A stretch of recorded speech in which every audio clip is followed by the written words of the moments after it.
সত্যি বাবারা মনে হয় এমনই হয়। বাবার ভালোবাসা, পৃথিবীর ভালোবাসা যদি একত্রিত করা হয় আর বাবাদের ভালোবাসা যদি এক জায়গায় করা হয়, আমার মনে হয় সারা পৃথিবীর ভালোবাসার চেয়ে ওই একজন বাবার ভালোবাসাই সবচাইতে বেশি ভারী হবে, সবচাইতে ওজন বেশি হবে ওই বাবার ভালোবাসা। আজকে এই বাবার ভালোবাসা না থাকলে, বাবার মহব্বত যদি না থাকতো, এই বাচ্চাটাকে কখনোই বাঁচানো সম্ভব ছিল না। বাবা অত্যন্ত রিস্ক নিয়ে, অত্যন্ত নিজের মায়া ত্যাগ করে সে তার সন্তানকে বাঁচানোর ঝুঁকি নিলেন এই ট্রেনের নিচে থেকে। একটা ট্রেন যাচ্ছিল, প্রতিমধ্যে বাচ্চাটা কোনো কারণবশত হয়তো ওই দিকে চলে যায়। ওই বাচ্চাটাকে বাঁচানোর জন্য বাবা এমনভাবে রিস্ক নিলেন, নিয়ে বাচ্চাটা সহ বাবা, যদিও বাবাটা একটু আহত হয়েছেন, তারপরেও বাচ্চা এবং বাবা দুইজনই বেঁচে আছে এবং সুস্থ আছে আলহামদুলিল্লাহ।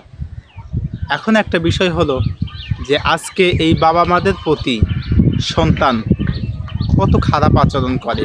এই বাবা মাদের প্রতি সন্তানের যে খারাপ আচরণ, এটা দেখলে সত্যি বুক ব্যথিত হয়ে যায়।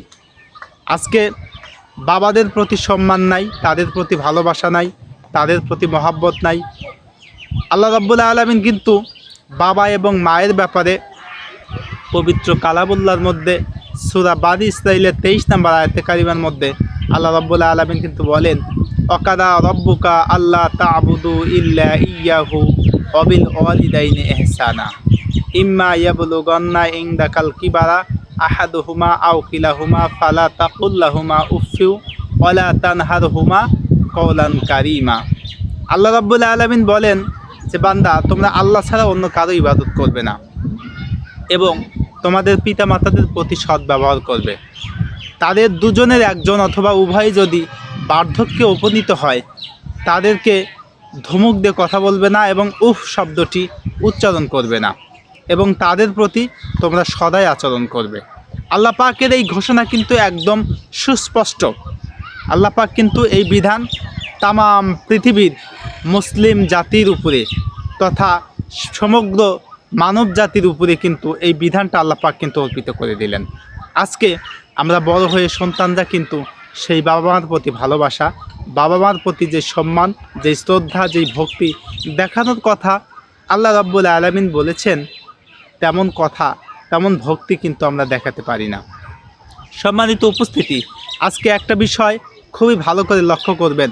আজকে এমনও সন্তান আছে যেই সন্তানগুলি পিতামাতার উপরে গায়ে পর্যন্ত হাত তোলে, তাদেরকে মারধর করে, তাদেরকে এমনভাবে প্রহর করে, এমনভাবে আঘাত করে, সেই সন্তানদের আঘাতের কারণে পিতামাতা কিন্তু অনেক কষ্ট পায়, অনেক ব্যথিত হয়। এবং তাদের জন্য আল্লাহর কাছে আমি এমনও পিতামাতাকে দেখেছি যে তারা আল্লাহকে ডেকে বলে, আল্লাহ তুমি এত মানুষকে চোখে দেখো, আমার এই সন্তানকে দেখো না, যে কিনা আমাকে এত কষ্ট দেয়, আমাকে এত নির্যাতন করে, আমাকে এত মারধর করে, আল্লাহ তুমি কি তাকে দেখতে পাও না? তুমি এই দুনিয়া থেকে তাকে উঠিয়ে নাও। হতে পারে আল্লাহ পাকের কাছে যদি এই পিতামাতার দোয়া যদি কবুল হয়ে যায়, তাহলে আপনার মতো বদ নসিব কপাল পোড়া এই আল্লাহর বুকে জমিনের উপরে কিন্তু আর একটাও থাকবে না। আজকে একটা বিষয় লক্ষ্য করুন যে পিতামাতার প্রতি সম্মান আমরা কেন দেখাবো। দেখেন, এই বাচ্চাটা যদি ট্রেনের নিচে পড়ে মরে যেত, তাহলে সারা জীবন পিতামাতা কান্না করত। আর এই পিতামাতা যখন এই সন্তানটাকে সেখান থেকে উদ্ধার করলো, সেখান থেকে বাঁচালো, এমনও হতে পারে যে এই সন্তান পিতামাতার প্রতি সদা আচরণ নাও করতে পারে, পিতামাতার প্রতি অন্যায় ব্যবহার, অন্যায় আচরণ করতে পারে। আজকে এরকম হাজারো সন্তান, হাজারো মানুষ, হাজারো পিতামাতাকে বৃদ্ধাশ্রম বা বিভিন্ন সংশোধনাগার বা বিভিন্ন জায়গায় কিন্তু ফেলে রেখে এসেছে। এই বিষয়টা খুবই লজ্জাজনক যে পিতামাতা এত কষ্ট করে, এত আদর, এত স্নেহ, এত ভালোবাসা, এত মহাব্বত দিয়ে যারা তোমাকে এই দুনিয়ার বুকে আনলো এবং তোমাকে এত সুন্দর করে, এত ভালো করে তোমাকে সুশিক্ষায় শিক্ষিত করলো, অথচ সেই পিতামাতাকে তোমরা বৃদ্ধাশ্রমে রেখে আসো, এটা কিন্তু খুবই লজ্জাজনক। এই বিষয়টা কিন্তু মানুষ সমাজে আসলে বলা বাহুল্য। যেই সন্তানগুলি আমরা ইতিপূর্বে হয়তো দেখতে পেরেছেন, আপনারাও বা দেখেছেন, যে করোনাকালীন সময়ে সন্তান পিতামাতাকে দেখতে যায় নাই, হাসপাতালের বেডে পড়ে আছে, মরে আছে, এমনকি সেখানে দেখতেও যায় নাই, হাসপাতালের বিলও পরিশোধ করে নাই, এমনও দৃশ্য, এমনও চিত্র কিন্তু আমরা ইতিপূর্বে দেখেছি। সম্মানিত উপস্থিতি, আজকে এই বিষয়টা আমাদেরকে মাথায় রাখতে হবে যে আল্লাহ পাকের যেখানে কড়া নির্দেশ পিতামাতার প্রতি সদা আচরণ করতে হবে, সেখানে আমরা কেন সেই পিতামাতার প্রতি সদাচরণ না করে বরং তাদেরকে আমরা প্রহর করি, তাদের সাথে খারাপ আচরণ করি, অন্যায় আচরণ করি, অন্যায় ব্যবহার করি। আসুন আমরা এই বিষয়টা মাথায় রেখে পিতামাতার প্রতি সদাচরণ করি এবং তাদেরকে ভালোবাসি।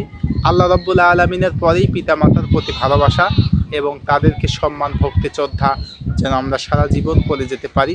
আল্লাহ যাতে আমাদের সেই তৌফিক দান করেন, আমিন। আখির দাওয়ানা আলহামদুলিল্লাহি রাব্বিল আলামিন। আসসালামু আলাইকুম ওয়া রাহমাতুল্লাহি তাআলা ওয়া বারাকাতুহু।